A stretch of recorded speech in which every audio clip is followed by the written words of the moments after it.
নমস্কার বন্ধুগণ, AMS real টিপসের পক্ষ থেকে আপনাদের জানাই অনেক অনেক শুভেচ্ছা ও অভিনন্দন। আমাদের আজকের ভিডিও, বাড়িতে শঙ্খ থাকলে অবশ্যই ভিডিওটি দেখুন। জেনে নিন শঙ্খ ব্যবহারের নিয়ম। বৈদিক শাস্ত্রে সমুদ্রের গভীরে জাত এই প্রাণীটির বিশেষ গুরুত্ব রয়েছে। ভগবান বিষ্ণুর হাতে এটি সবসময় শোভা পায়।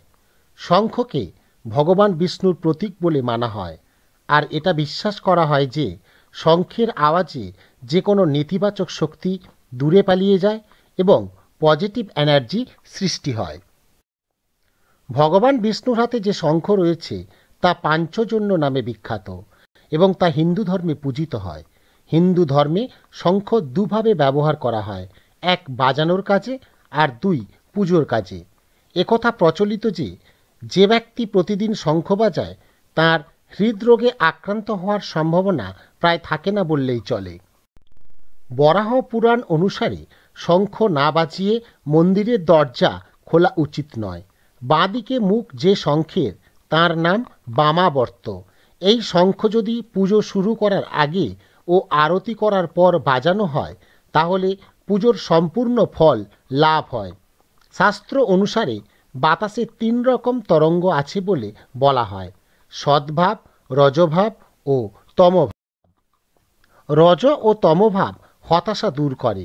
শঙ্খ বাজানো হলে তার আওয়াজে রজ ও তম তরঙ্গ প্রবলভাবে আন্দোলিত হয়।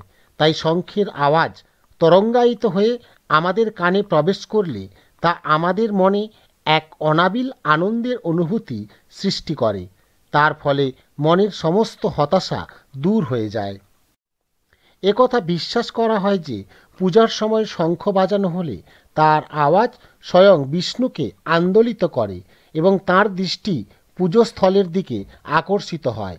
শঙ্খ বাজানোর উপকারিতা শুধু সেই পায় তা নয়, যারা এর আওয়াজ শুনতে পান তারাও সমানভাবে উপকৃত হন ও সুফল লাভ করে থাকেন।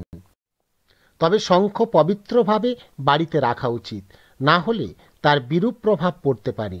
শঙ্খ যখন বাড়িতে আনবেন তখন এই বাস্তু টিপসের কথা মাথায় রাখবেন। ১. পরিবারের সমস্ত সদস্য যেন শঙ্খকে ভক্তি করে, আর দিনে 2 বার শঙ্খ বাজানো উচিত, একবার সকালে আর একবার সন্ধ্যায়। ২. আপনার বাড়িতে সবসময় 2টি শঙ্খ রাখবেন, একটি শঙ্খ বাজানোর জন্য আর একটি পুজোর কাজে ব্যবহারের জন্য। তবে 2টি শঙ্খ কিন্তু আলাদা আলাদা জায়গায় রাখবেন। ৩. বাজানোর জন্য যে শঙ্খ ব্যবহার করবেন তা কখনোই পুজোর কাজে ব্যবহার করবেন না, আর তাতে কখনোই জল ভর্তি করবেন না বা তার উদ্দেশ্যে কখনোই যেন কোনো মন্ত্র উচ্চারিত না হয়, তাহলে তার খারাপ প্রভাব আপনার পরিবারের উপর পড়বে। আর এই শঙ্খ হলুদ কাপড়ের উপর সবসময় রাখবেন। ৪. পুজোর জন্য যে শঙ্খ আনবেন তা গঙ্গা জলে ধুয়ে সাদা কাপড়ে মুড়ে রাখবেন। শিবলিঙ্গের উপরে কখনো শঙ্খ রাখবেন না বা তাতে শঙ্খ স্পর্শ করাবেন না। দেবাদিদেব মহাদেব ও সূর্যকে কখনো শঙ্খ দিয়ে জল অর্পণ করবেন না। বন্ধুরা, এই ছিল আজকের ভিডিওটি যদি ভালো লেগে থাকে অবশ্যই লাইক দিন, কমেন্ট করুন এবং শেয়ার করতে ভুলবেন না। নমস্কার, ধন্যবাদ।